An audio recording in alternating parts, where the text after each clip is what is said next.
Welcome back to the Why in the World podcast, episode 2, and I'm very, very excited for this week's guest. We got a good friend of mine, again from college, Miss Jessie Wright. Jessie, how you doing?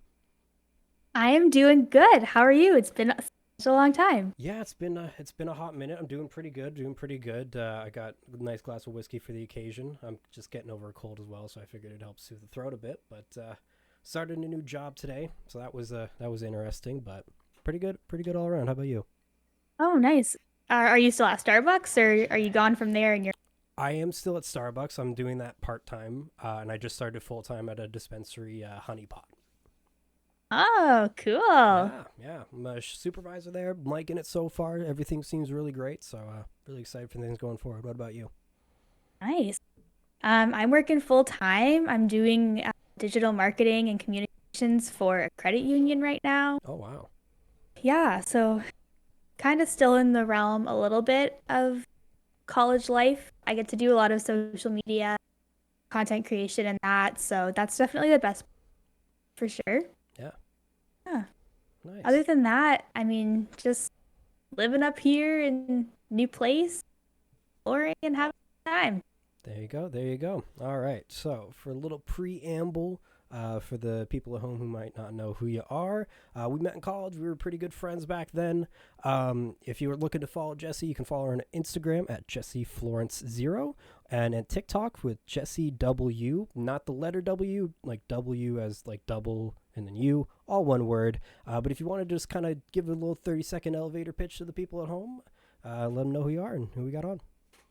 Ooh, elevator pitch. Haven't done this in Yeah, college. All putting you right. on the spot Hey. a little bit. Oh, okay. I'm only a little nervous. That's okay. Hey, I'm Jesse. Like Nat said, you can find me on Instagram, zero, and TikTok, Jesse W. I am kind of spotty with my content on TikTok. I go through phases where I post a lot and then I don't post for a little while, but you can find me on there doing curly hair tutorials, and kind of get ready with me's. Anything else fun that comes to my mind today, clothing try on hauls, stuff like that. If that's your jam, follow me over on TikTok. There you go. There you go. So, I've got a bit of some topics to kind of go through. It's not going to be as interviewy. I don't know if you saw my episode with Nick, but it was very much kind of an interview back and forth. I want this to be more of an open discussion, a little bit more relaxed, a little bit more kind of laid back. So let's get right in the beginning. Like when we met in college, what was your kind of thoughts? Radio broadcasting, Conestoga College, 2019 to 2021. What was going through your mind? What was going into that? Well, at the time, I had been to university for about a year and a half. I was doing a business course I wasn't interested in whatsoever. To be real, to be real with you right now, college was never on the radar for me. I was always like, I'm going to go to university and graduate. And well, life has a different course for people. So yeah, I ended up at college because I was an actress as a kid and I had always spent a lot of time in front of a camera. And this was kind of in the same realm, the radio stuff, just without the camera, which was very intriguing to me. So yeah, and I I don't want to say I regret it because it's a great program and met a lot of great people. But now looking back on it, I probably would have done something. Yeah, no, I'm kind of in and around the same boat. Yeah, no, I went to university for a year, but I mean realistically, it was 2 months of classes that I probably went to in total. It was a lot of just kind of drinking and doing anything that was not being in class for me. And I kind of fell into the same thing. I had been doing the acting just kind of on stage, and I always got told, "Oh, you have a voice for radio. You should go into radio." And after hearing that for most of my teenage years, I figured might as well do it.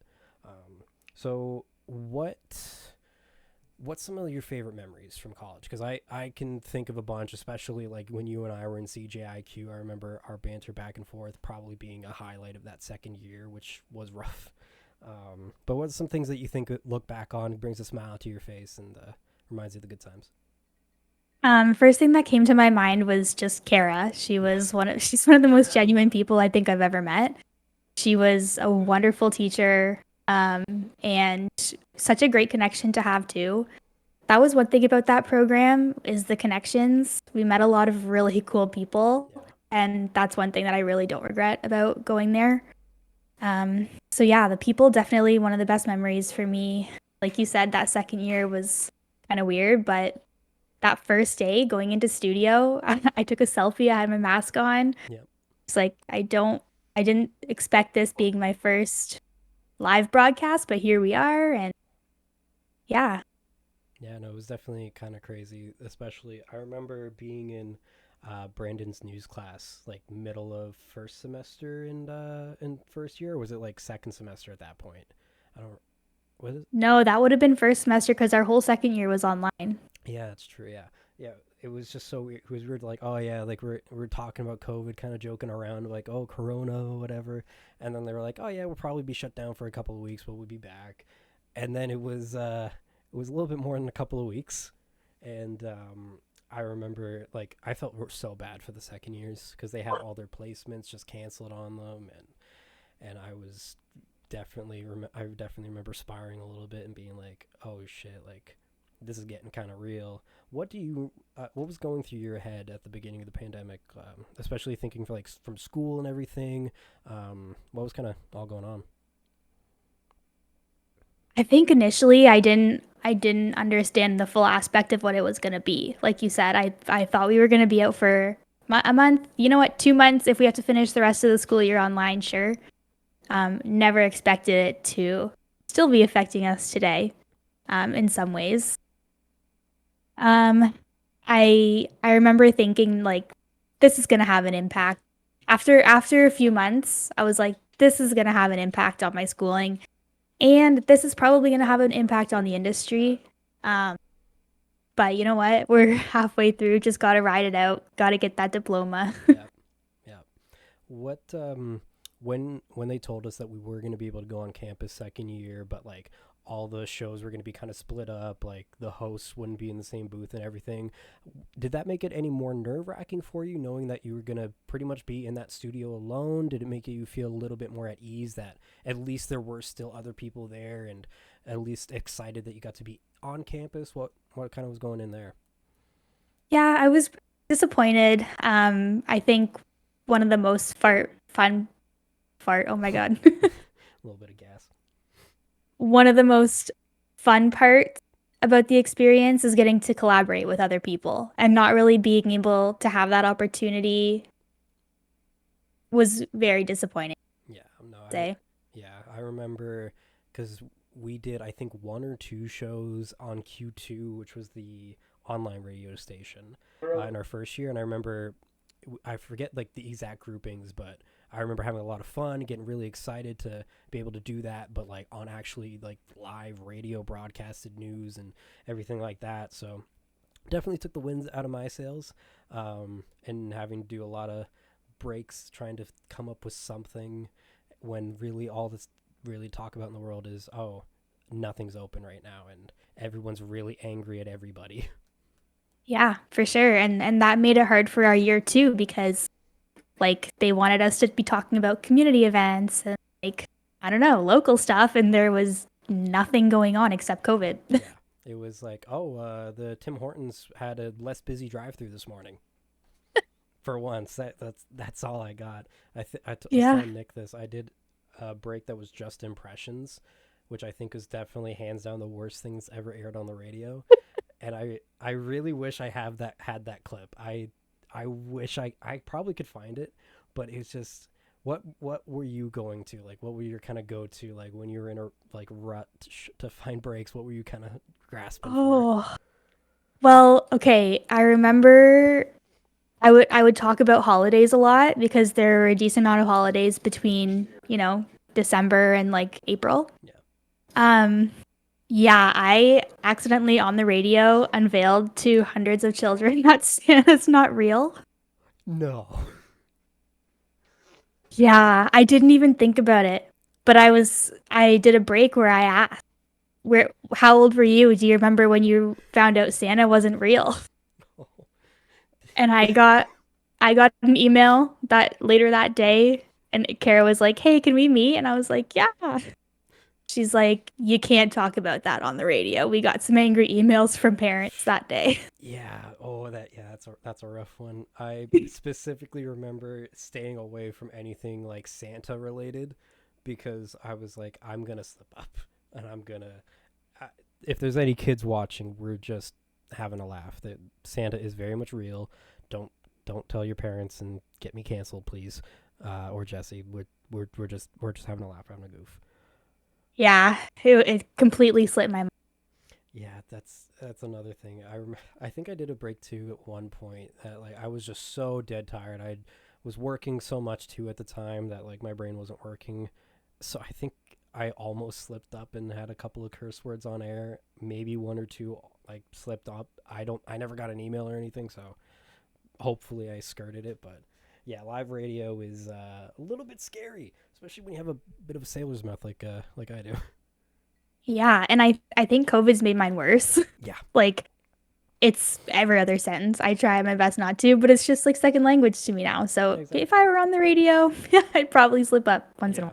while. I mean, look, they always said when we were kids, like, oh, intelligent people would use different words instead of swearing. But the older I get, the more I realize I'm like, nah, like, I know what word I want to use. I'm not going to pull out my encyclopedia of different words and go through the dictionary and pick out just, I don't know, the longest word possible when I could just say fuck.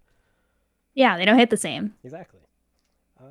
So let's talk about a little bit life after college. You graduate. What was kind of your career path? Did you look into any radio jobs right away? Did you want to take a kind of break from the industry? What was going through your mind? It was unfortunate because I had a job at Virgin Radio Oh yeah, um, I remember that. in in Waterloo. I was on the promotions team. So it only lasted a couple short months, but I was going out to community events and stuff. I had my foot in the door. Like, man, I had great connections there too. And then I couldn't work for a year. Yeah. And by the end of that year, my boyfriend and I decided that we were going to leave Southern Ontario and come up to Sault Ste. Marie, where he grew up. So I left the radio station, and unfortunately, it's a small town up here. So there wasn't much opportunity for that. Fair enough. Fair enough. That yeah, I forgot because I remember you were the first person to get a job, and I remember sitting there and be like, oh fuck, I gotta really get my shit together then. Um, So now being in kind of a small town, we talked a little bit beforehand about topics you want to talk about. Why else are you not like kind of pursuing radio? Because obviously there are more remote options now for people. That was one of the blessings in disguise with COVID. So a lot of people were able to get mics. Zoom became a big thing, and a lot of more remote options came about. So why have you kind of stayed away from radio? Is it something that you are kind of like keeping an eye at, and like if something pops up, you jump back into? Like where are you sitting at it with it now? Yeah, it's more or less I don't have the opportunity right now. Before I moved up here, Kara got me connected with a lady named Casey McDonald. She used to be on air down in Kitchener, and now she does a show here up in Sault Ste. Marie. So I connected with her and like chatted, and actually I even had a virtual meeting with her one day, and so put my name out there, and I said if anything ever comes up at the station, please let me know. I know right now we're in the middle of a pandemic. At the time we were. Um, and she's like, I'll definitely keep you in mind. And then unfortunately, like literally a month after I moved here, she was in the morning show at that point. The morning show broke up, and now it's sourced out by Rosin Mocha in Toronto. So the morning show is sourced out from Toronto. The afternoon show is sourced out from Ottawa. And now Casey does the solo drive show from 2 to 7. And those are the only, like, that's the only live show we have right now. Hmm. Yeah. I'm glad you brought that up. So it was something that kind of shocked me, and I think not a lot of people kind of realize this. Like, it doesn't really process that a lot of morning shows now and just shows in general on radio are outsourced to, kind of bigger shows in like higher in bigger markets in Toronto. So I wanted to get your thoughts on that and why you think it's kind of like such a prevalent thing right now, and do you think it could kind of, I don't want to say like collapse the radio industry, but kind of like add in cracks that I think the public sees in it that may not actually be there right now. It's a double-edged sword because I think a lot of good things have come out of outsourcing radio shows. Um, it it gives those hosts and those creators on or behind the scenes and stuff at those stations a lot more opportunity. For example, I'll go back to Razumoka. I listen to their podcast every day. And had I not listened to their morning show, I wouldn't have discovered their podcast, which is taken off now. So Yeah. that's a great opportunity for them. So the people who like are still in the industry, I think it's great for them. For people like us, not so much. On the other hand, um, I think going to school gave us the opportunity to be able to do stuff like this because I'm sure like neither of us would have had the knowledge of how to work a podcast otherwise. Yeah. So, I mean, there have been good things that have come out of school and amalgamation stations, but Yeah, yeah. yeah, I do agree. It is definitely a double-edged sword, and I think, like you said, it opens up opportunities for people to get their names and voices out there. But I see it from the sense of like, because Roz and Mocha, like, because I've grown up in Southern Ontario my whole life, and like I remember, like I've heard a lot about them, especially in more recent years. Um, it does kind of bum me out that it's like, all right, but like, why not outsource it to newer voices? Like, why not outsource it to that one radio show in, I'm trying to think of like Innisfall, Ontario, like a smaller kind of town, or even the Sault Ste. Marie, like outsource that morning show to other places, and or maybe even put it on its own platform.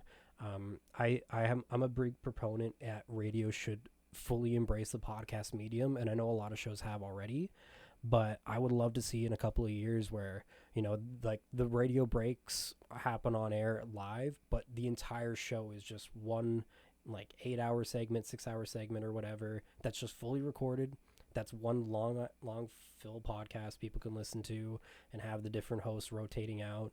And you can kind of like, if you like the morning show, you like the radio show, watch the podcast. You get more in depth. We can be a little bit more unfiltered, because like Scott and Kat on 91.5 The Beat, they have their After 9 podcast, which is absolutely phenomenal. And I enjoy listening to it from time to time when I have the chance. But I think more radio broadcasters should embrace it into the actual morning show and kind of make it like an additional piece, almost like YouTube Premium or something, where get an extended video version for members only. Yeah, that's a really interesting thought. And it would bring back the like locality of radio too. That's one thing that's been missing since all of this like amalgamation kind of happened. There were, I hate to say it, but there were a lot of job cuts at Bell.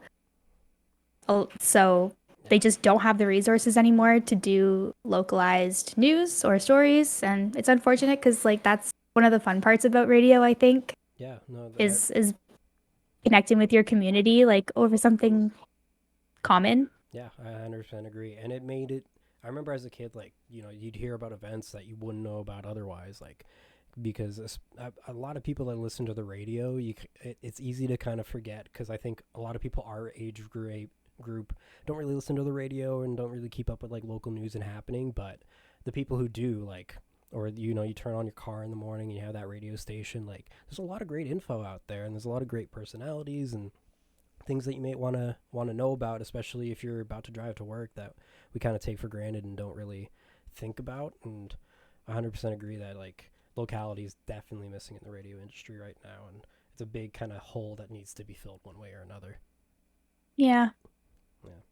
So, well, we were also talking about some changes, lifestyle changes. You mentioned that. What kind of lifestyle changes have you had over the past few years since we last connected? Yeah, it's been weird because from the ages of like 18 to 20 when I turned 22 when the pandemic was starting. Yeah, so 18 to 22 was like the four most wild years of my life, like partying a lot. I was meeting so many new people at school, like between university and college. Like I felt like I was always on the go and life was just like nonstop and so social. And now my favorite thing to do is sit at home and just chill and, read a book. As weird as that sounds, I've Yeah. really enjoyed reading lately. I've been taking time to go to the gym and stuff too. So, like, taking more time for myself. And I don't think I realized back then how much I value that now because it's been like a complete 180 in the past like 3 years for me. Yeah, no, 100%. I think the pandemic was definitely kind of a good eye opening experience for a lot of people in that way, and like I was kind of the same way from the ages of 19 to 22. So it was only about 3 years, but there was some teenage shenanigans as well that maybe one day I'll write a memoir and get into. But I was the same thing. I was going to the club like at least every other weekend with the boys, especially in the summer, just drinking, not really caring about anything. And it definitely showed on the scale and kind of in the way that I'd act sometimes. And I think having to take that hard break with the pandemic, it really kind of opened my eyes to, oh yeah, like I didn't like going out all the time. I didn't like being in these like crammed clubs with all these people you don't even know, and you have that one asshole bumps into you and then you're almost in a fight with him for no reason. Like I think that I'm glad that I had those experiences, and maybe you feel the exact same way. It's good to have them For when you're sure. young. But yeah, like I turned 24 literally in 3 days. I'll be 24 when this comes out, and yeah, I just want to stay at home. I want to cuddle on the couch with my girlfriend, watch some TV. I don't want to go out and, see 15 different people and pretend that we're all best friends now and then never speak to them again. Yeah, not like I used to. Yeah, And I definitely did enjoy that back then. Oh my God, sorry. that's okay. My dog. Um, I worked at the campus bar at Waterloo, and like every night was a friggin' party, and I loved it. Yeah, And I just can't imagine that being my life now. yeah. I always go back to one meme. That like when you're younger, you're a lot more like SpongeBob and Patrick, but then the older and older you get, the more you start to understand why Squidward's getting so upset all the time, and you start kind of Oh seeing my like, God. yeah, you know what? I kind of want to sunbathe too, and do my little art, and not have a bunch of hooligans and rugrats just running around screaming and yelling. So Yeah, it's so true. yeah, Turning into Squidward by the day. literally. So what advice would you have then for people who are in that 18 to 22-year-old range? Just going off to school. Maybe they're going off kind of by their own now. They're gonna be moving away from home. What advice do you have for them? Do you think they should be going out and partying and experiencing everything to the max, or kind of taper it back a little bit? I'm going to pull a quote from The Office right now because Okay. it's something that I wish I lived by when I was that age. You wish, or hold on, I need to think about how this is embarrassing. I mean, it's okay. I'll be truth be told, and this is gonna get me canceled. I have not watched all of The Office. I think it's a tad bit like the first season. I got through it, and then I'm like, it's a tad bit overrated, but I hear it gets better. So I'm gonna sit down and keep watching it at least up until Steve Carell leaves, and then I'll go back to when I'll start watching again when he came back for that. Is it back for one episode, or was it like a little bit? Okay. No, just the very last episode. All right. Well, I'll stop after he leaves, and then I'll watch the very last episode, and then that's it. I've seen that show too many times to count, and I cry every time. Fair enough. I Um, hear the ending was really emotional, so. yeah, very. But here's the quote. You don't realize you're in the golden years until you've left them. So literally don't take any minute for granted. Live it up. Live how you want to live in those years, because once you enter the real world and like you have a full-time job and you're tired all the time, you can't do it anymore. Yeah, those are definitely wise words. And to also quote The Office, you miss 100% of the shots you don't take. Quoted by Wayne Gretzky famously, and also Michael Scott, everyone's hero. And that's something that I've tried to kind of incorporate into my own life. And if I were to give advice to any young folk listening who are about to go off to college or university, like Jesse said, and like I'm about to tell you, take the opportunities, take those shots now, because you're gonna realize in like 4 or 5 years, like, oh wow, I'm only 25 and I feel old. Like I just want to go to bed at 9 p.m. I want to have dinner at 5. I don't want to do anything after like 6 or 7. And life creeps up at you fast, and life happens fast. So live in the moment while you can, and don't worry too much about the future. Would be kind of my little add on to that. Yeah, I know. We keep saying how shit it is, but it's really not that bad. Yeah, we're gonna be saying way worse stuff when we're in our 30s. I know that for a fact. I know in 10 years I'm gonna be like, oh god, I can't even get out of bed anymore, and I'm legitimately scared for the day that I turn 40. I think that's gonna be the worst day of my life. Yeah, 40's gonna be a big one. Yeah, like 30's like big, but you're still kind of young. But once you hit Yeah. 40, you're approaching middle aged. Like you're about middle aged. Oh yeah, 100%. And like Yeah. you have kids and shit, and Yeah. like, oh, And like they're older now, and they're just cracking like shots at you every 5 seconds, and you're like, "Am I? I thought I was the cool parent. Like what's going on?" no, you're full of punching bag now. You're like, Kate, Yeah, bring it on. you're like, "All right, come on." You get to that age where I think John Mulaney was like, "I'm just gross now. I sweat profusely. I'm always damp." And I'm not excited for that in the slightest. I'm not ready. No, neither am I. So you and I are both gamers. You were just playing some games before we hopped on. What were you playing? If you don't mind my asking. I was playing Call of Duty Oh, okay. and I played like 4 games and I went negative every time. Yeah, I've stayed away from Warzone for a while now, or in Call of Duty in general. I can't keep up with these kids. It's ridiculous. Yeah, Like, like like I feel like I'm not that bad and I was getting my kick today. So, yeah, I feel the same way. Like even in Fortnite, like I can't keep up sometimes. That's why no. I play no build. Me Just so, too. yeah, because I these can't 360 build. tower. Yeah, like I'm like trying to build a wall. And next thing I know, this 12-year-old has this giant tower fortress, and he's coming down like no scoping me. And then Warzone is Warzone. Did you see they Yeah. do the? Were you playing the new Boys update? With like all the superhero powers and everything. On Fortnite? No, on Warzone, I saw that just got announced. Oh. No, I haven't played Warzone in a long time. Play multiplayer. Nah, fair enough, fair enough. Warzone is it's its own Yeah, it's its own can barrel of of worms. monkeys. Yeah, absolutely. I remember I played like the second Warzone with the MW2 remake, remaster, whatever it was, and the proximity chat being in it.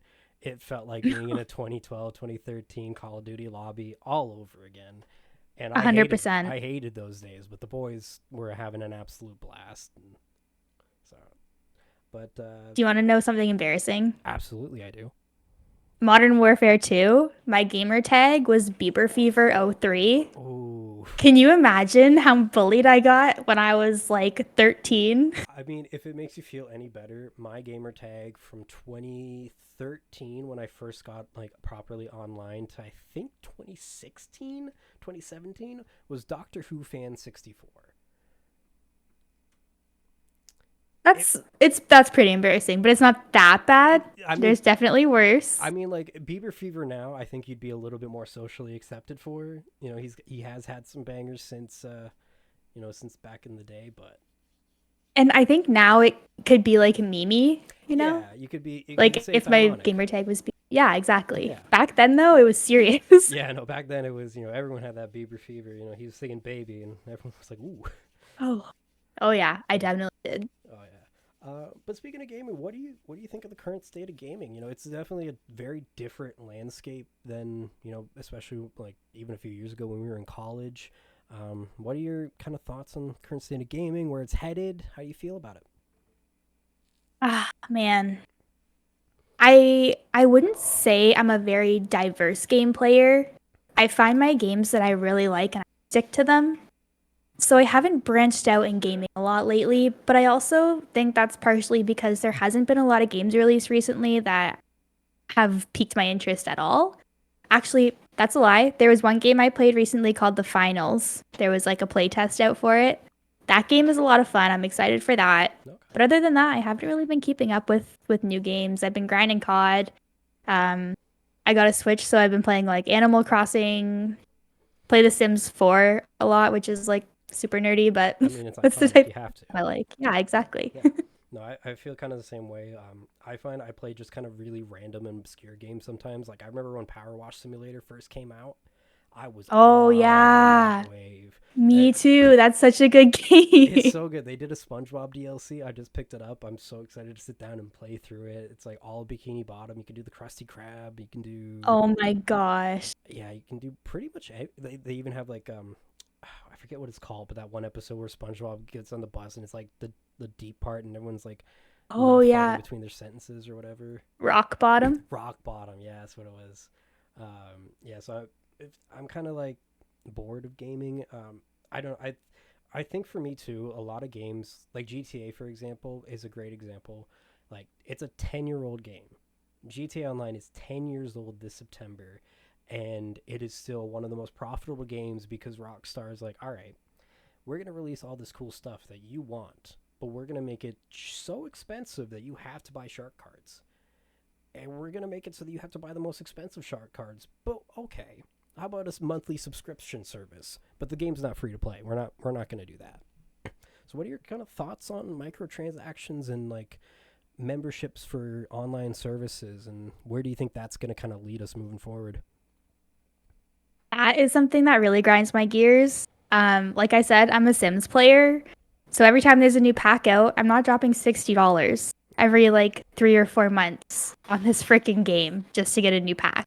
Yeah, Like they're even putting out little DLC like kits now for like $5 that come with a handful of items.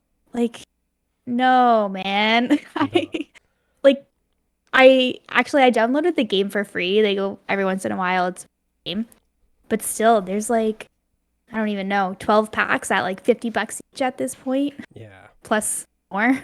yeah. I see. I'm of the mindset that microtransactions can be fine in games when it's like cosmetic, like 100%. A skin stuff like skin. that, and Yeah. like DLCs. I don't think should cost more than $30. Yeah. There is nothing that you can add to this game that should be worth more than $30 because then it should have been in the game in the first place. Yeah. And I think a lot of companies just kind of are like, oh yeah, like people are just going to drop the $70-$80 on the game and we can just add everything in after the fact with like day one patches or like Cyberpunk. How long did it take until that game was fully playable? But oh yeah, we'll just ship out a broken disc. People are going to already pre-order it. Um, and like with pre-orders, I think I remember like back in the day, like pre-ordering Batman Arkham City and being so excited for that game to come, and like it was a complete game from beginning to end. GTA 5, when I pre-ordered that, it was a complete game from beginning to end. It played right out of the box, and a lot of games nowadays aren't really like that, No. and a lot of games are digital now too, which I think Hmm. is another kind of what are your thoughts on physical versus digital like media in general when it comes to like video games, movies? Like, do you think physical media should be preserved? Do you think we're kind of beyond that? Do you think there's a world for both? What do you think? Um, to be honest, I prefer the digital stuff. Like just looking at my PC, I don't even have a disk drive on it, so that'd just be another component that I'd have to add to it, and then you'd have extra boxes and junk and shit that I don't need. Yeah, Same with movies and that. Like Netflix doesn't have the best selection, but it is what it is. yeah. And I don't There's watch a lot of movies in general. Um, I think there's like definitely certain levels of physical media that should be preserved. Like I have a record wall over there in my den and some cool records and like old CDs and stuff like that, like Slim Shady CDs and stuff because that's just nostalgic. yeah, you have to. Yeah, but yeah, Yeah, I would say I'm pretty indifferent, but yeah. I'm very passionate about the transition. Like I use digital for the most part for everything just because it's easier. But I'm a big proponent on keeping those like physical releases and those physical medias because you're seeing a lot of gaming companies now like they'll release a game and they'll pull it from the market and then you can't play that game anymore, and it becomes kind of harder and harder to track down that game, or like where GTA is another great example to kind of keep going back to, like since Rockstar loses the licensing for some of the songs, like if I go back right now and play through the game on PC, I'm not going to have the same experience that I had in 2013 when I first played it through. I'm not going to be able to hear those same songs. And yeah, there's like, emulators out there, and like, I have the access to the technology to do it. But I don't know, there's just something to be said about opening up a case and smelling that brand new, like fresh game or fresh DVD that, I'm hopeful my kids will be able to at least experience, but at the same time, I'm kind of nervous that that media is going to be gone, and we're going to kind of be in this world where, at any given moment, like Disney was doing with some of their shows, like they're just kind of going to alter it and censor it, and it's it is what it is. It's kind of the world we're coming into, and maybe I'm just being the old senile old man on the street being like, get off my lawn. I miss when everything cost a nickel. But I don't know. I think I think there's a world for both. I do agree digital is just easier than having those extra boxes laying around. I mean, like, these aren't my CDs, but there's a shit ton of CDs and shit behind me. That's It just looks kind of sick though. it does kind of add to the whole aesthetic, which I do really like, and the Destiny Ghost there, and gotta have the Oh logo yeah, everywhere. it's a vibe. It My is a vibe. background is lacking. Yeah, I think the only thing that was here before was the Ghost, and then I had like the Funko Pop, and my girlfriend painted that for me and made that card for me. But as soon as I started the podcast, I'm like, I should probably have a more interesting background than this. So got some more LED lights, try to make it a little bit more kind of appealing to look at instead of just this little mug. Yeah, no, it looks good, dude. Looks sick. Thank you, thank you. So kind of talking more about gaming preservation. It's kind of older news now, but like the Nintendo Wii U eShop closed down and took away a lot of games. So kind of picking back off of that gaming preservation, do you think that more companies should be releasing like these kind of keeping these games alive in either like digital remakes and remasters or just kind of like ports? Or do you think that, like, a game like The Simpsons Hit and Run should kind of just stay in the past? Woo! That's a bad example because I want a That's remake a for that so badly. Let's say that's a Crash. good game drop right there. It is. We'll say like Crash Bandicoot, like Oh yeah. those kind of games. What games should we be preserving? Should we be preserving all of them? Like those weird Atari like classic games. What's your kind of Ooh. thoughts on that? Okay, I've been waiting for Mario Sunshine remake for Switch Yeah. for years. Oh my god, that's like one of the best games ever. Yeah, I did play it a little bit. I think of it. I wanted to sit down and just play through all of it, but I want a remake. I want a proper remake, or I want to go Dude, back and use the old systems and get a GameCube and play through that again. same. So like I'm here for the remakes, especially those like gosh, hell yeah. Yeah, The Simpsons Hit and Run, all the old Atari stuff. I'm here for it. Only the good games. Like I can't even think of any bad examples right now. Like they've already done Luigi's Mansion, which yep. I still have yet to play, but it's on the radar. So the only thing is they're making them so expensive these days. Also the kind of that. Yeah, and that's the thing is like used games. I remember when we were kids, like used games used to be like the easiest thing to get. Like, oh, you Yeah, can't afford the new $60 Call of Duty, get the old one for like $10 in the bargain bin. hell And yeah. yeah, EB Games. yeah, you trade in like 50 games and you'd get $4 in credit. That almost paid for a used game, so it almost balanced out, I guess.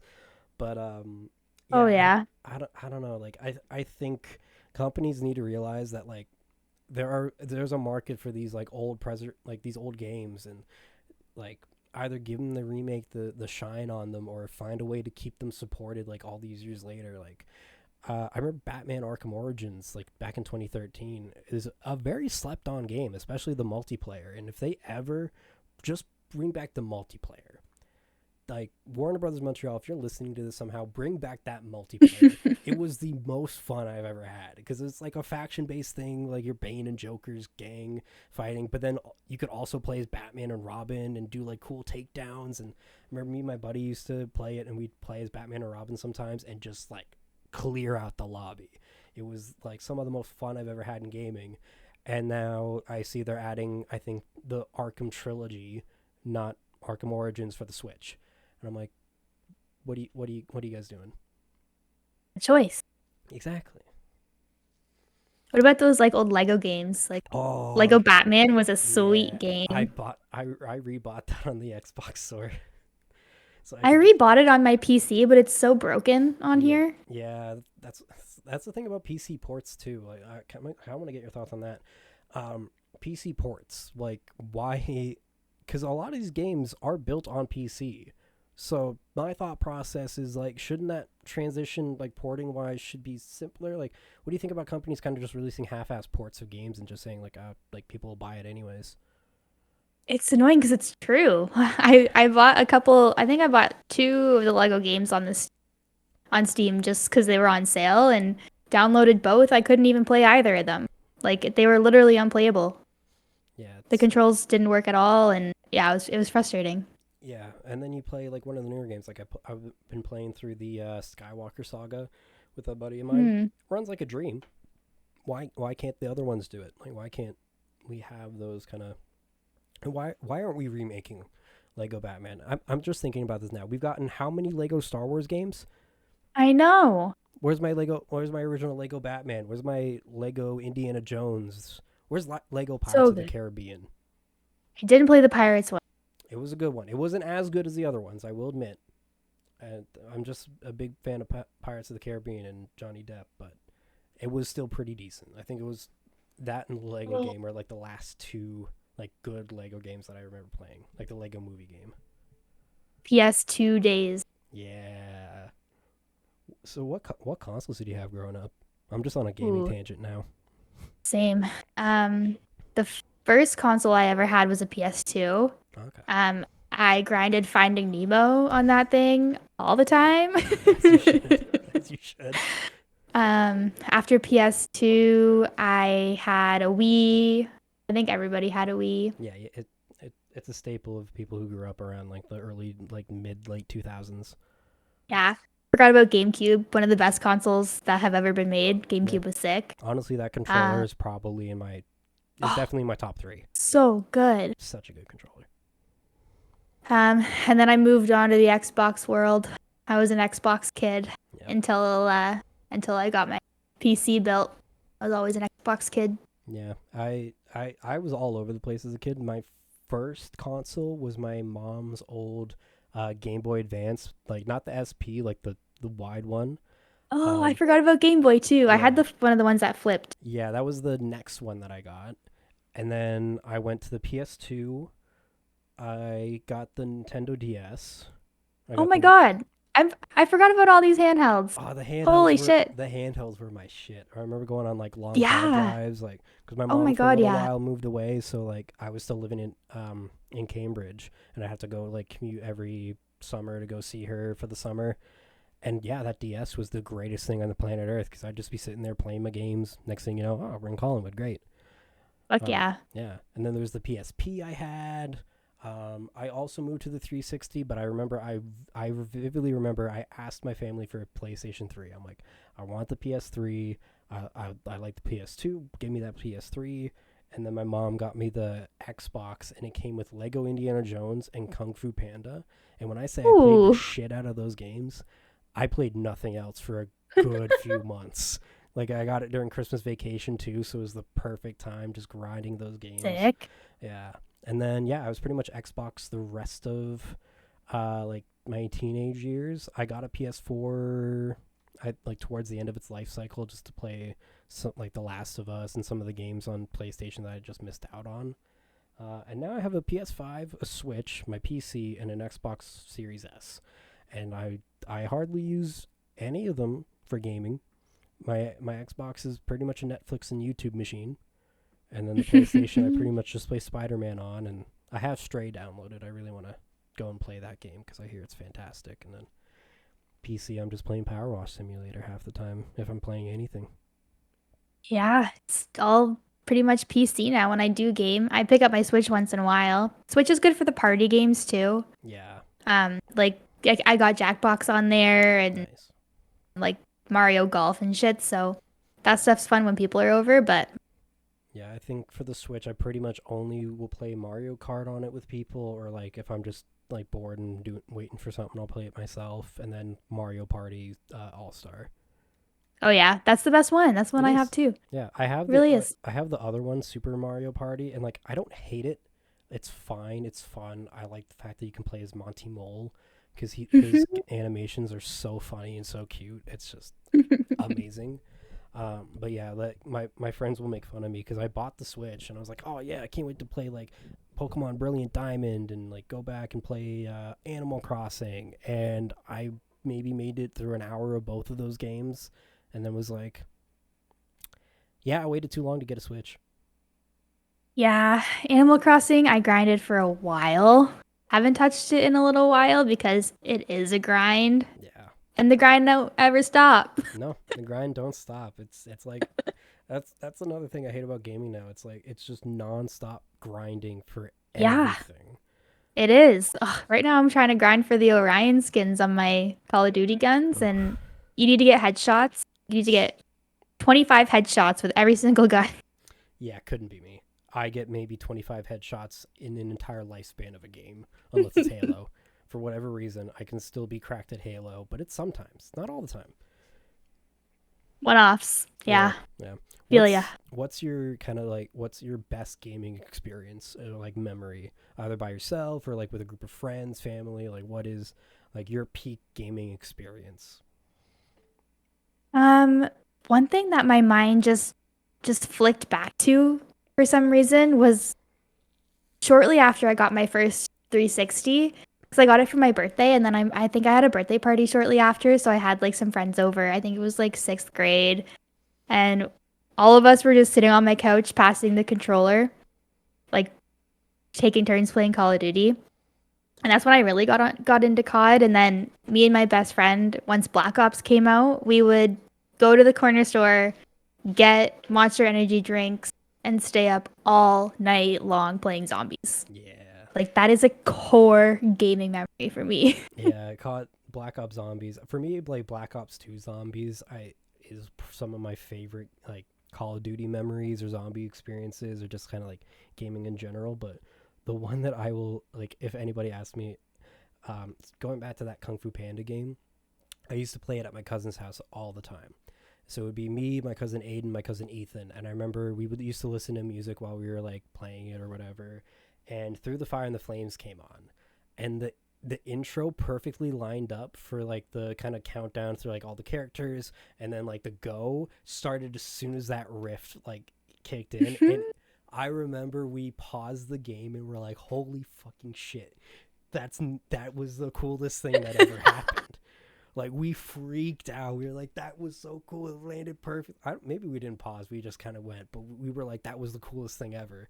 And it's one of those moments you just can't replicate. And it was I a love that one of your core memories is with Kung Fu Panda. yeah. I love that too. It's.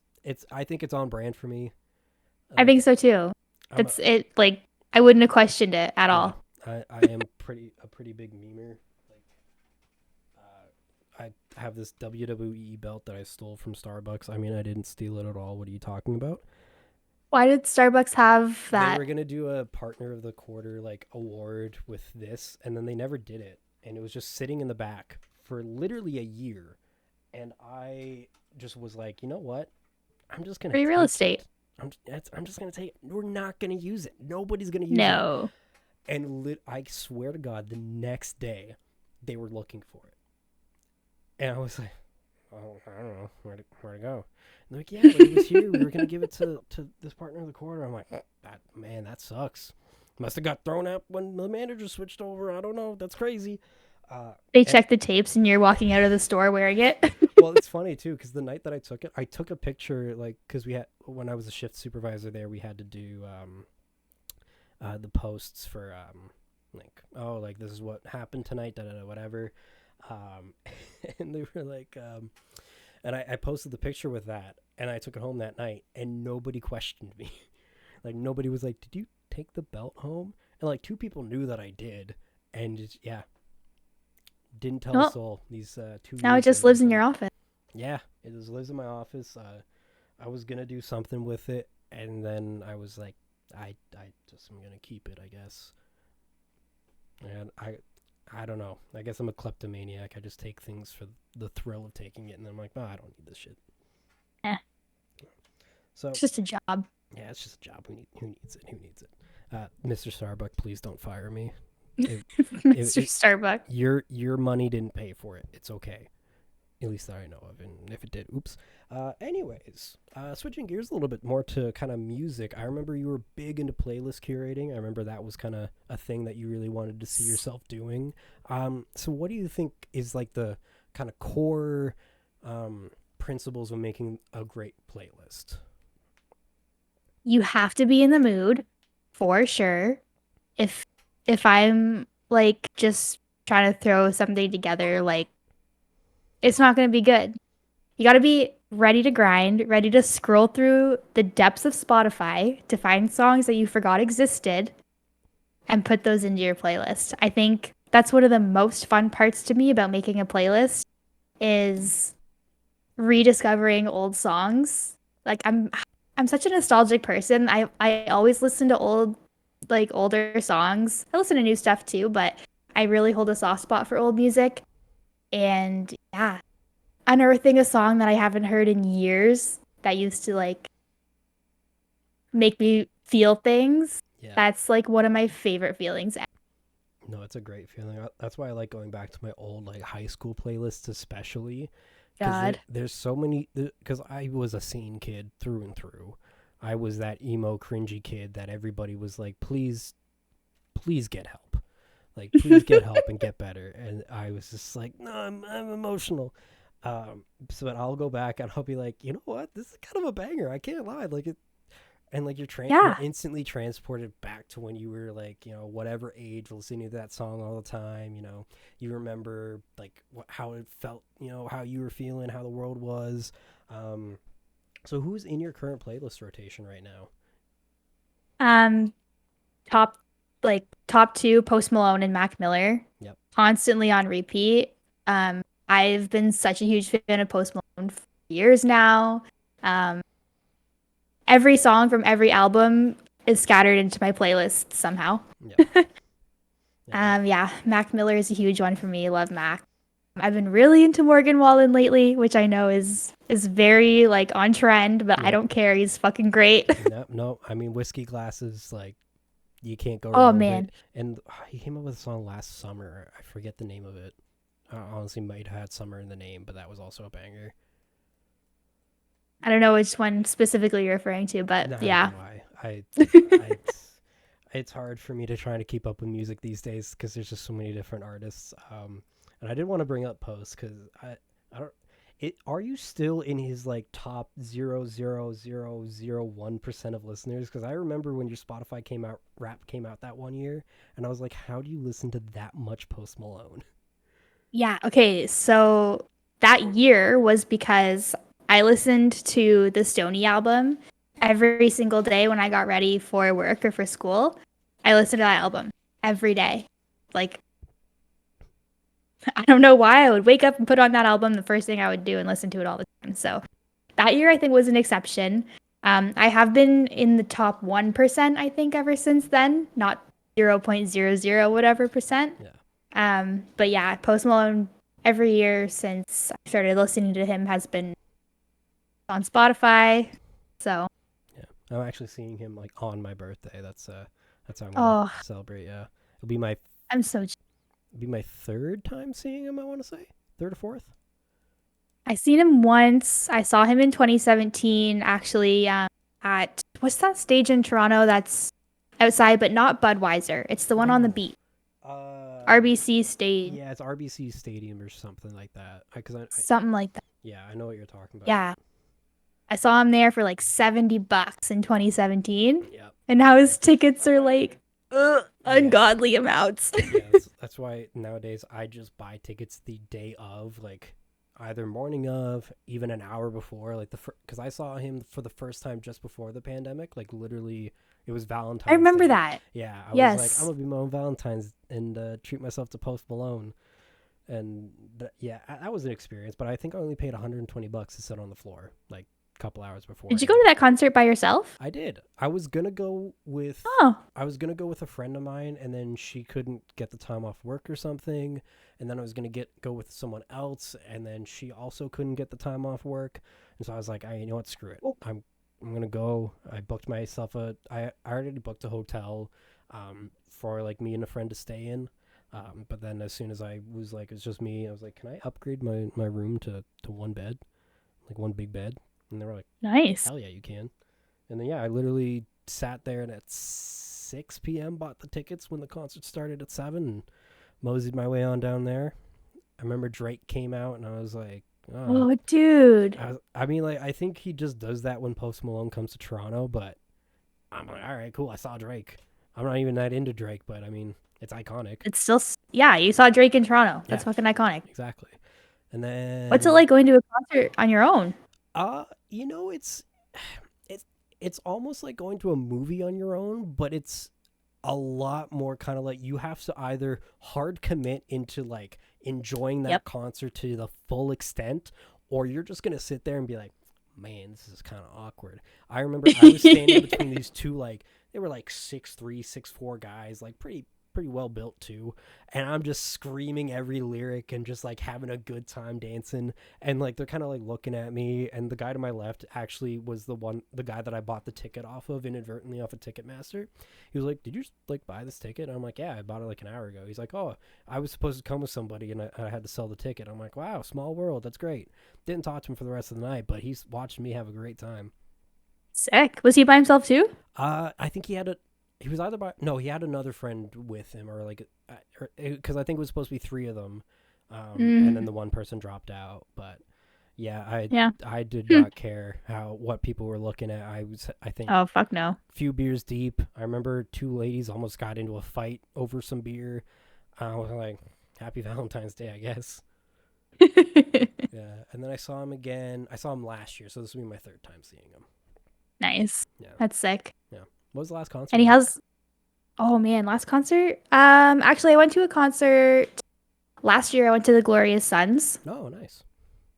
They were up here in Sault Ste. Marie, wildly. Oh, wow. So, yeah. But before that, it was actually about 1 week before the pandemic started. I saw the Lumineers. Yeah, I wanted to go to that concert. I was about this close to pulling the trigger on it, and then I was like, that's fine. Like, they'll probably be back soon. And then COVID happened, and I was like, I probably should have went and did that. That was my second time seeing them, and both times I was front row. Oh, So nice. that's a trend for me in the Lumineers for some reason, I mean, but you got to keep it so going. worth it. No, Yeah. 100%. I think the closest I've ever been was I saw Imagine Dragons back in 2015, and I was like in the pit, literally right at the front where the stage was, staring at. I think his lead singer's name's Dan. Yeah, Dan. Couldn't tell you. I don't know. Ever since like 2015, 2016, have not really kept up with their music. Won't lie. Uh, Yeah. but yeah, I remember just like being right at the front. There were people smoking weed behind me, and I remember my mom going up to them. Like she wasn't standing with me because she was like, I don't really care. I'll just stand near the back. And then she walked up. She's like, my 16-year-old son's like right ahead of you. Can you not smoke weed in this venue? And they were like, huh? All right, whatever. And I was like, what the hell, mom? I could have totally grabbed a puff. What the fuck? Mom killed the vibe. Yeah. But nah, she all right. She all right. You were 16. Yeah. I mean, people were doing a lot worse things at 16 than Don't I know that? yeah. I think you were about to say it, but Post Malone's got an album coming out next week. Yes, I was about to say that. You excited for that? I'm so pumped because the two songs, or is Chemical technically part of this album? I think it Yeah, is. it is. It is. So he's released 3 songs now, and they've all been fucking fire Yeah. and so nostalgic to like, again, what can I think? Stony? Yeah, it does give kind of stony vibes. It almost gives a little bit of beer bong. I've only Yeah. listened to 2 out of the 3 songs because now, ever since Panic released pretty much like half the album, before Pray for the Wicked came out, and I think Viva Las Vengeance, they did pretty much the same thing. I listened to the first 2 lead singles off of an album, and that's it. And then I wait for the album to come out, and I'll listen to the whole thing. I mean, Post is doing it fine with, I think 3 songs is the most you should put out before an album anyways. But it's like movie trailers. I'll watch 1 or 2, and then that's it. I'll go watch the movie, and then I have a more kind of full experience, at least in my mind. Yeah, true. Yeah. On the topic of movies, are you going to see Oppenheimer first or Barbie? See, I'm torn. I'm very torn because obviously I'm going to see Barbie. I'm going to see it so many Right? times. Like that's Oh God, yeah. if I wasn't going to see Post Malone on the Thursday night, I'd be going to see Barbie. Like absolutely. But like Oppenheimer, like I'm a movie guy. I grew up around movies. My mom's been in the movie industry, like specifically in cinema at least, my entire life. So I grew up watching movies all the time. So I love Christopher Nolan. I think he's a great director, but I also think his movies are kind of at this point like overhyped. Like I didn't really like Tenet all that much. I'm not gonna lie. I didn't really understand it. I was like, what is this? Why are we doing this? And like, do I really want to sit down and watch a really long, boring movie? Maybe it's exciting, I don't know, but Yeah. the cast is I good. cast is good. I hate long movies. Yeah. I'm really not a long movie person. So I think I'll have to wait for Oppenheimer to come out. Like, I don't know, maybe I'll rent it at home or something and watch it in two parts. Yeah, I enjoy long movies, but I have to be in the right mindset for it. I have to be a Mm. certain amount elevated, to kind of Oh sit God, down. yeah. Yeah, to sit down for like that long to watch something that like I mean like if it's Yeah. like Endgame, I had no problem sitting down 3 hours to watch that. But if you're not Endgame, you gotta be. Yeah, 100%. Endgame was an exception. Yeah. It didn't feel like 3 hours at all. No, it felt like two and a But half at the most. yeah. But I think this movie, like, given the theme, is going to feel like a long movie. Yeah, and like it's one of those movies that you do kind of want to go see in IMAX and get the full experience. But then Christopher Nolan's having a whole fight with IMAX because they want Mission Impossible, or Mission Impossible's already signed in for like when Oppenheimer's coming out, and Christopher Nolan's throwing his usual little hissy fits when things don't go his way. And I'm like, dude, it's just a movie. Like, I get it. I get it as a film buff. I love like full like digital film is great, but nothing beats hard film like movies because you can always restore that and make that look a million times better than when it first came out. Digital is only as Hmm. good as it is at the time, which is Yeah. why I love YouTube in that sense because you get to see like the raw early days of it, and then you get to see the kind of progression into that more like stylized, very clean cut um, kind of thing there. But yeah, Yeah. Even like the size difference of YouTube videos now. yeah, like the what was the old aspect ratio? Like, oh god, like I don't know, but it was that I don't tiny. even. Like, it was like the old like those old Simpson like episodes that were airing in like the 90s and early 2000s, and Hmm. then you see like the widescreen, full screen. And speaking of YouTube, I know you're kind of like bigger into YouTube. Who are you watching these days? What's kind of been piquing your interest? Ooh. So every morning when I get ready for work, I watch Good Mythical Morning. One of the best channels on YouTube, man. Absolutely, Rhett and Link are like salt of the earth. most consistent like quality YouTubers I think that the platform has ever seen. Yeah, 100%. They're great. Um, and even all of their spin-offs too, like the Yeah, Mythical Kitchen, they're great. it's fantastic. Um, and then I like the Philip DeFranco show. That's how I get a lot of my current events and news and stuff like that. And then true crime, Kendall Ray, Eleanor Neal. Don't know if you're familiar with that, Not but too much, but I do know true crime is a very kind of very popular and very big thing right now, especially on YouTube. oh yeah, I've been watching true crime for, well, probably 4 or 5 years now. Okay. Yeah, and I don't know if we shared our podcast back in school. I think we did. I did a podcast about true crime. I think I do kind of remember that. I don't know. Some of the projects that we shared are kind of blurs to me. I do Yeah. remember I remember using you as a voice for a few of mine. Um, I remember doing the party pooper ad. Um,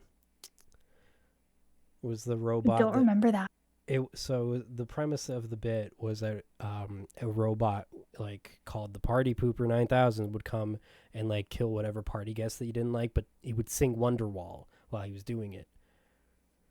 Um, Okay, that's like sparking a vague memory now. yeah, and those ideas were half baked at best, but I'm really glad I think we had a pretty solid group for like the people were willing to do pretty much whatever. It's like, hey, like, could you come Yeah. like read these lines for me? And like, it didn't matter what the lines were, you would at least find a handful of people who were eager to do it and wanted to do it.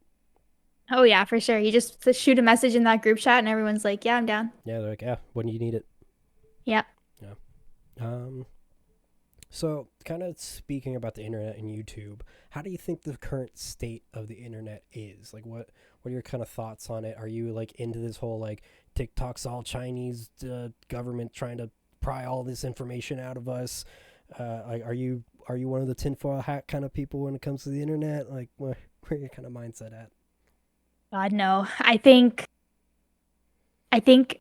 access to information is so readily available at anybody's fingertips. I work at a financial institution and our IT provider's data got breached. So like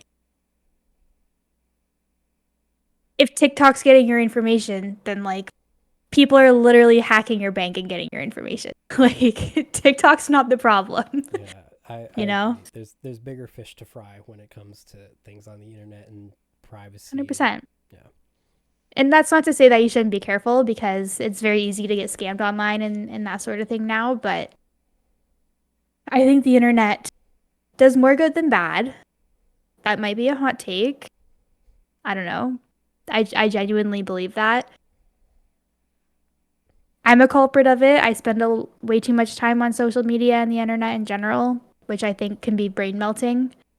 But yeah, I mean, if people are scared about getting their information taken, then I think it's silly. Yeah, I heavily agree, and I also think that like, because a lot of people are saying like, oh, it's so bad now, like the internet has just caused this cesspool to leak out into the world, and I think it's you hit it on the head where it's information is just more readily available now, so like you're just more connected to what's going around like in the world, like if there's a shooting in the U.S., you're gonna hear about it, like even if it's in the Mhm. middle of nowhere, like you're gonna hear about it, and like it's a double edged sword because you're getting a lot of good things. Like I like, well, this isn't a good thing, but it has led to kind of better things. Like the whole George Floyd thing. I think without the internet, that wouldn't have really like nobody really would have been talking about it.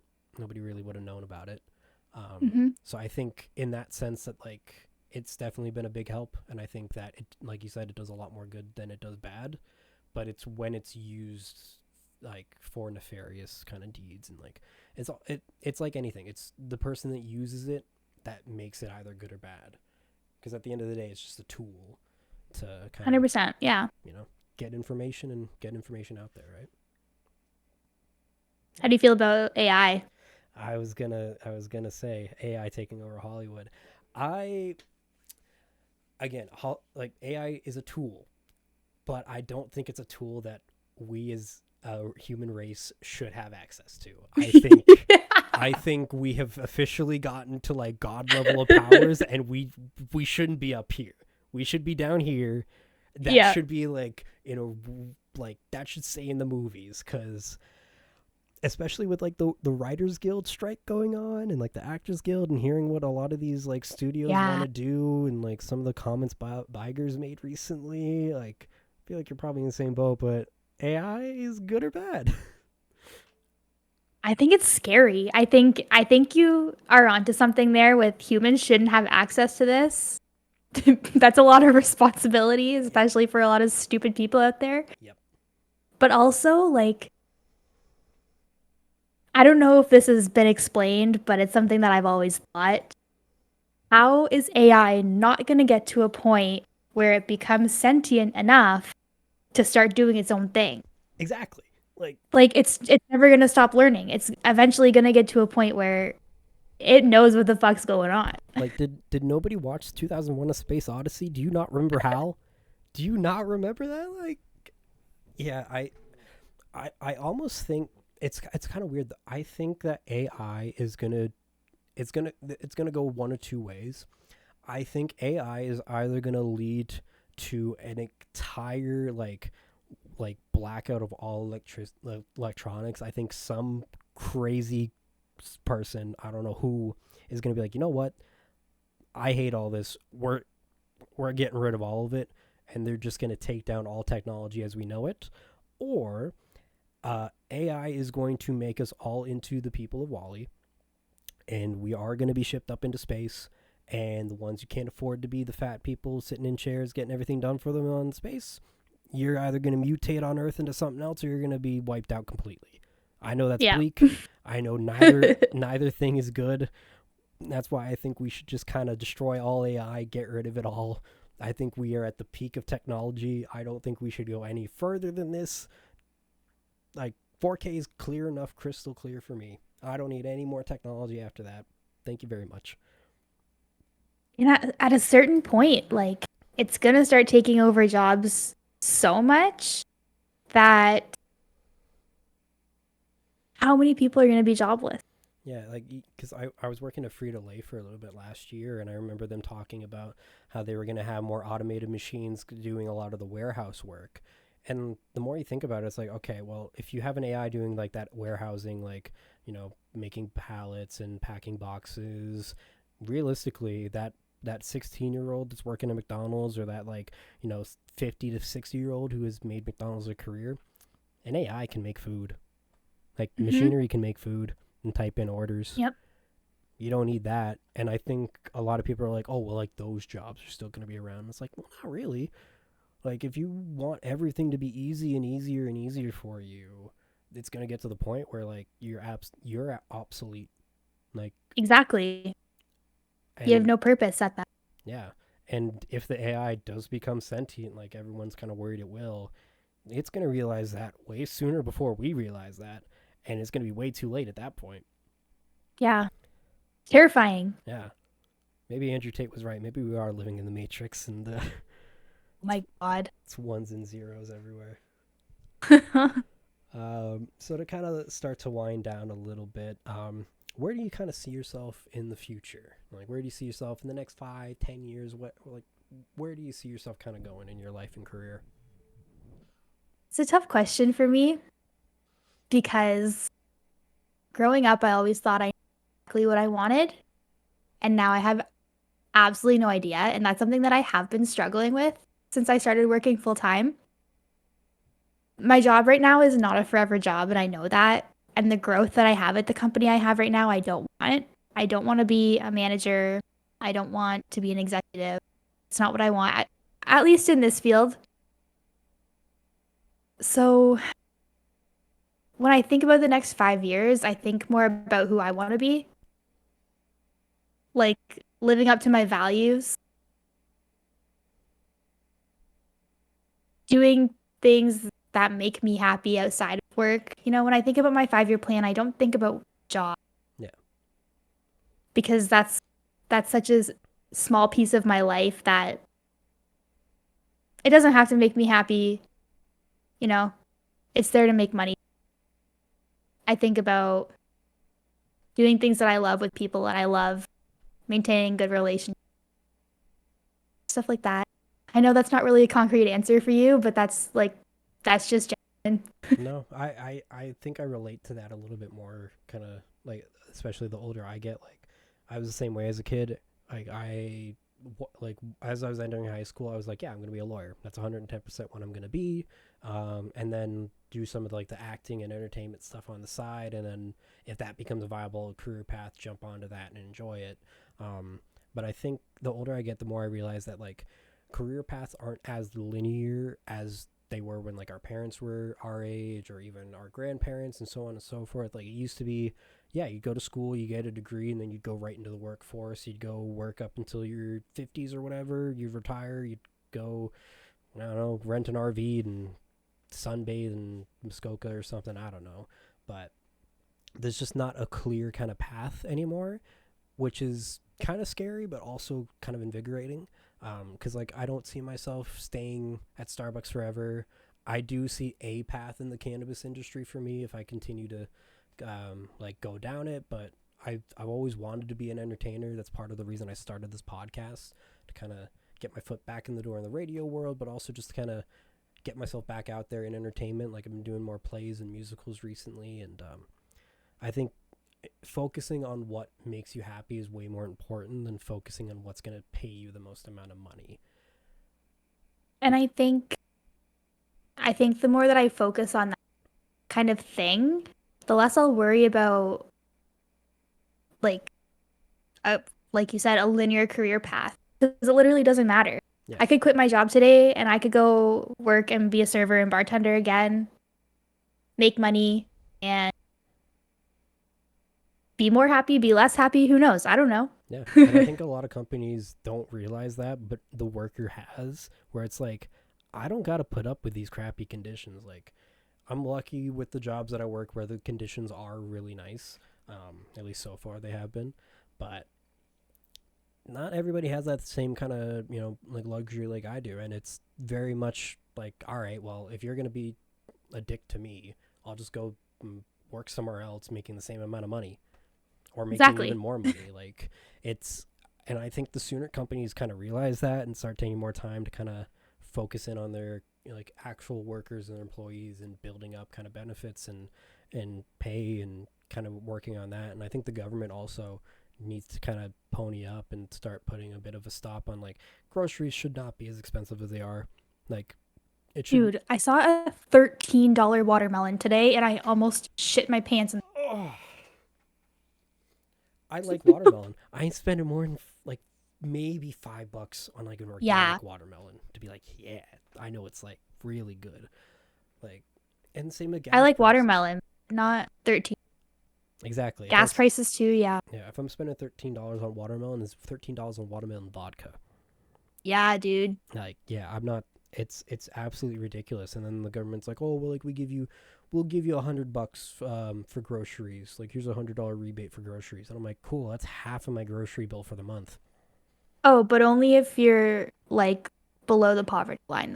Yeah, yeah. If you're like so broke that you can't even afford to eat, there you go. Have like a quarter of what it would cost to feed yourself for, I don't know, month and a half. $100 will feed a family of four for like less than a week. Yeah, maybe 3-4 days. Like, it's absolutely ridiculous, and it's not like they don't have the power. They just don't talk about the fact that they can do it. And when it comes to government and stuff like that, I feel like in the recent past there has been no good option. You know? No. We're we're fighting between Justin Trudeau and liberals who clearly haven't really been doing a whole lot for us lately. Yeah, they legalized pot and they were like, we've done enough. Yeah, we're good. We're good. We're good. We're good. We're the best. And then like conservatives aren't the best option either. Yeah.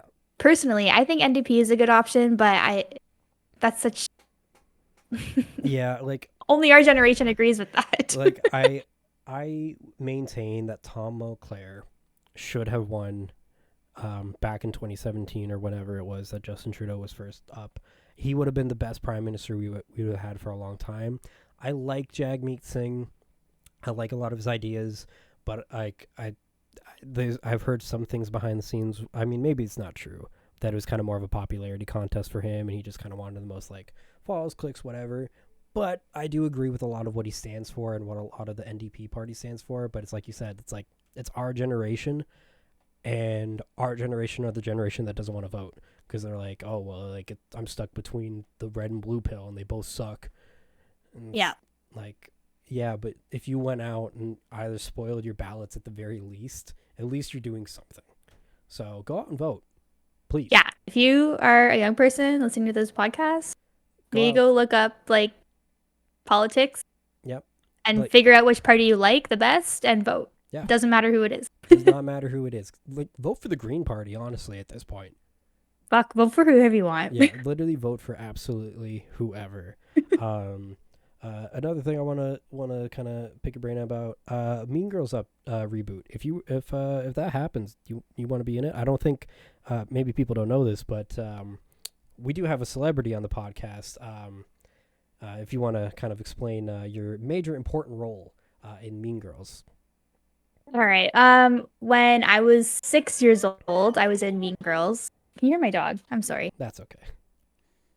When I was 6 years old, I was in Mean Girls. I played the part where Katie Heron has a flashback to when she was a little girl in Africa. That was me. Got rejected, set me up for lifetime of failure, but it's fine. That was me there then. This is me now. Hi. So if they ever reboot it, would you go out and try and maybe get a role of Katie? Because I feel like you probably could pull off high school, like go, like towards the end of high school. That's a really tough question. There's a lot of me that says no. There's one eensy weensy little piece inside of me that says yes because it would be really hard for me to watch a Mean Girls reboot and not be a part of it. Hmm. But I left the acting industry for a big reason, and I don't know that I want to immerse myself back into that. Fair enough. Fair enough. I mean, I think with like what's going on in Hollywood right now, I do not blame you for not wanting to step anywhere near that. It was just very toxic, and I don't know if it was because it was my agent, but um very much like not body shaming, but like a little bit of body shaming, if you know what I mean. Yeah, like Like if you didn't look a certain way, they didn't want you. And like it's just, especially as a teenager and young girl, like that was really hard on the self-esteem. And yeah, I'm so, yeah, I'm very glad because like my family wanted me to do a bunch of acting stuff, and like talked to I think at least one agent about like maybe getting me signed for even like some modeling gigs and stuff.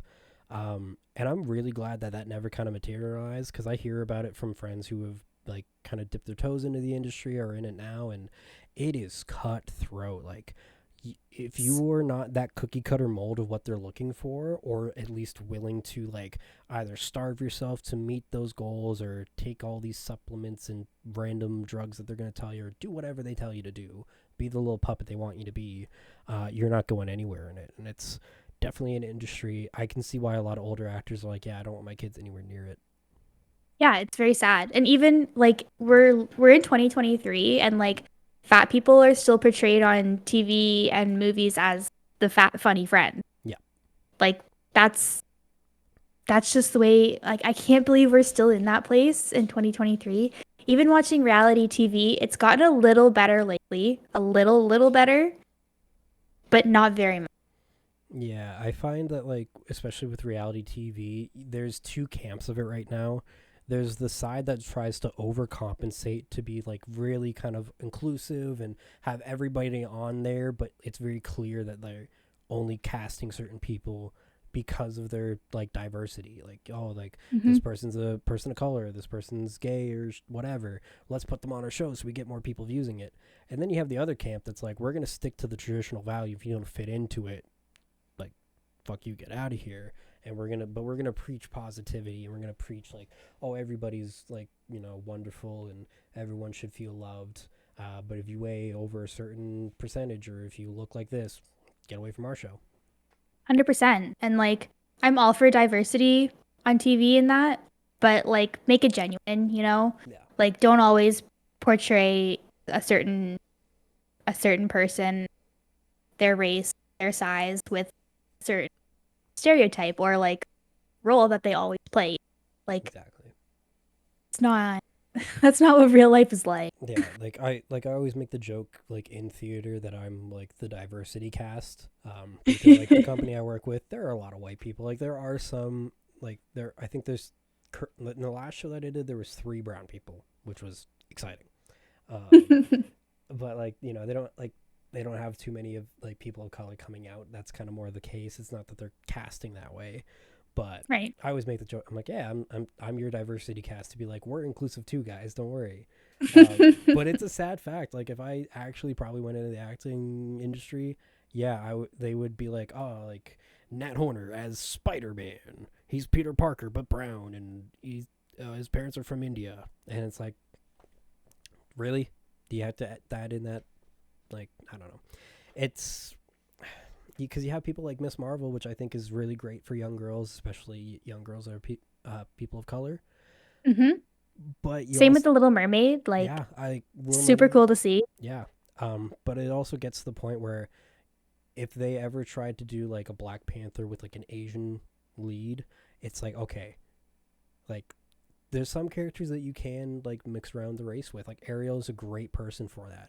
But if you give me Mulan and she's like a Latina, Oh, like yeah, you're right. what That's a good point. like what are you doing there? So there's a fine line for it, and I think they did it right with the Little Mermaid, and if they keep going down that road, I think we're going to be in a much better place. But right now it is a little too like, oh, we're getting a lot of backlash for this. Throw a black person as a lead in this and say that we're super diverse. You know, Yeah, can't believe that we're still at now. yeah.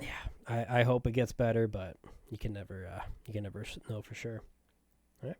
So before we wrap up, I want to ask you this, as I ask. Well, I've only had one other guest, but I will ask every guest. Why do you do what you do every day? What is the why in your world? It is kind of a loaded question, a big question, so don't take your time.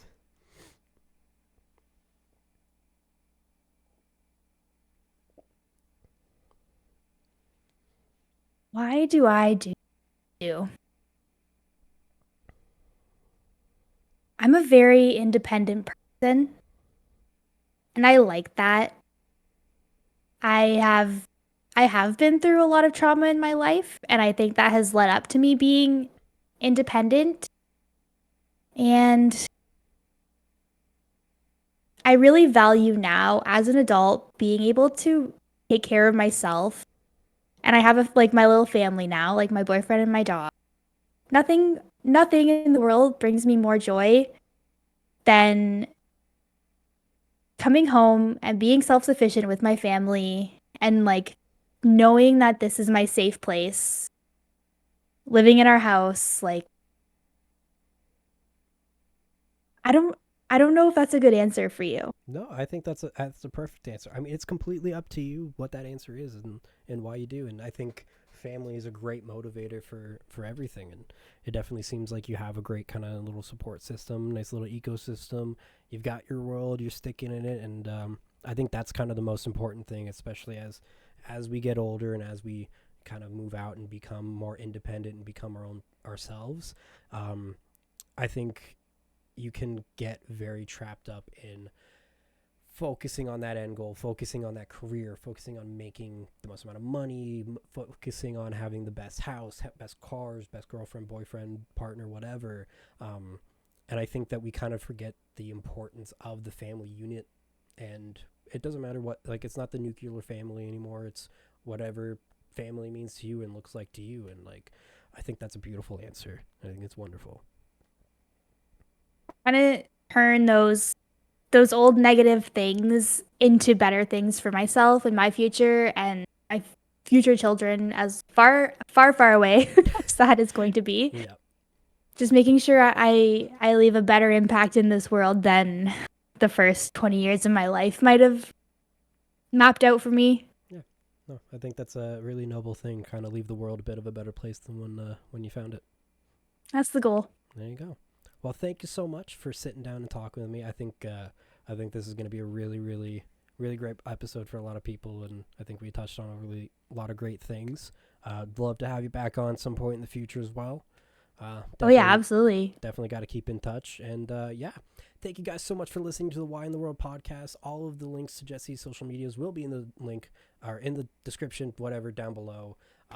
Please go check her out. She's got a lot of funny stuff on TikTok, a lot of great stuff, especially if you're into those kind of like get ready with me content and other kind of like everyday content. Is there any other messages you'd like to leave off for the viewers/listeners at home? Be a good human. Be a good human. I think that's a very important message these days, and that does get a little missed. Again, thank you so much for listening and watching this episode of the Why in the World podcast, and we'll see you soon.